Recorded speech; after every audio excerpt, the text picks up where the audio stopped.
है she has slept for 8 hours last night. अब यहाँ पे लास्ट नाइट वर्ड दिया है, ये पास्ट को दर्शाता है, ये पास्ट इंडिकेटिंग वर्ड है लास्ट नाइट। तो हमें जब भी ऐसे वर्ड्स दिए हों जो पास्ट को इंडिकेट करें, जैसे कि last night, a night before, a day before, तो हम हमेशा सिर्फ वर्ब की सेकंड फॉर्म का यूज़ करते हैं। मतलब इस सेंटेंस में हैज़ नहीं आएगा, ये सेंटेंस हो जाएगा शी स्लेप्ट, क्योंकि स्लेप्ट तो स्लीप की सेकंड फॉर्म है ही। She slept for 8 hours last night. Next है I hope that I shall get a first class. अब हमें पता होना चाहिए कि आई होप के साथ कभी भी हम दैट नहीं लगाते। ये सेंटेंस सिंपली हो जाएगा I hope I shall get a first class. Next है the watchman was on alert all night.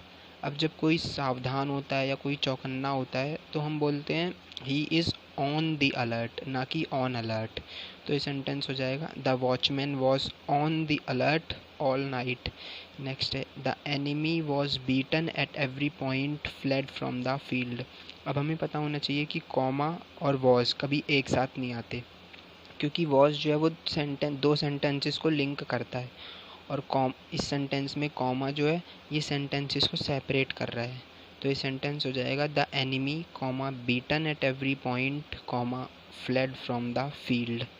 Next है the child died from jaundice. अब हमें पता होना चाहिए कि डाइड के साथ हमेशा आता है ऑफ, और एक और वर्ड होता है सफरिंग, उसके साथ हमेशा आता है फ्रॉम। तो ये सेंटेंस हो जाएगा the child died of jaundice.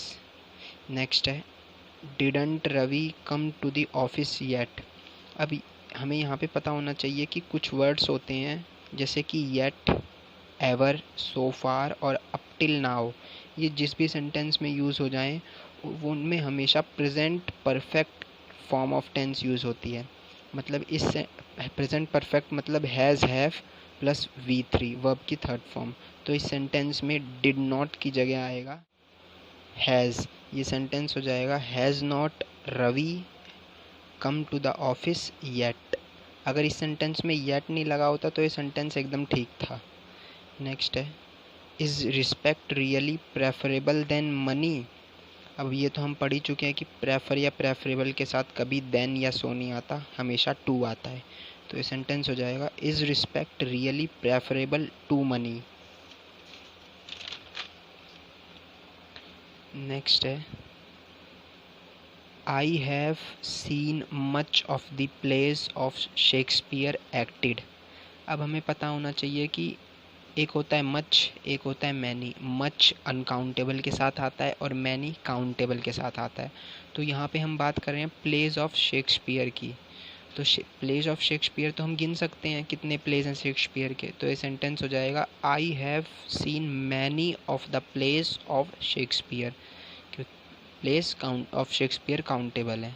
Next है he is in want of a reliable servant.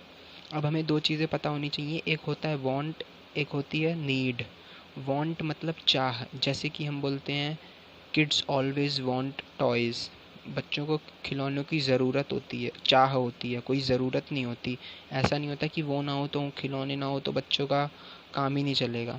Next दूसरी होती है नीड। नीड मतलब होता है ज़रूरत।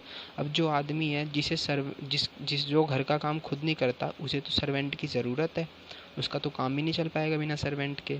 तो ये सेंटेंस हो जाएगा ही needs a reliable servant. Is in want of की जगह सिंपली हम इसकी जगह अंडरलाइंड की जगह नीड्स लगा देंगे, he needs a reliable servant. Next है he comes here often don't he. अब हमें पता होना चाहिए कि क्वेश्चन टैग वाले जो सेंटेंसेस होते हैं उनकी फॉर्मेशन पिछले क्वेश्चंस में हम कर चुके हैं। अगर आपने वो वीडियोस नहीं देखी तो आप जाके प्लेलिस्ट में पिछली वीडियोस को देख सकते हैं, उनमें आपको यही कंसेप्ट नहीं काफ़ी और कंसेप्ट्स भी क्लियर होंगे। 4 से 5 मिनट ही लगेंगे मैक्सिमम आपके। तो ये सेंटेंस हो जाएगा ही comes here often don't he. अब हमें जैसे यहाँ इस सेंटेंस में कोई हेल्पिंग वर्ब यूज़ नहीं हुई है कॉमा के लेफ़्ट साइड, जैसे is, are, was, were, do, does, did, has, have, तो ऐसे सेंटेंसेस में कॉमा के राइट साइड डू, डज या डिड यूज़ करते हैं हम। तो इसमें कम्स है तो डिड तो आ नहीं सकता, और ही के साथ हमेशा डज आता है क्योंकि ही सिंगुलर है। तो ये सेंटेंस हो जाएगा ही comes here often does not he. He comes here often does not he.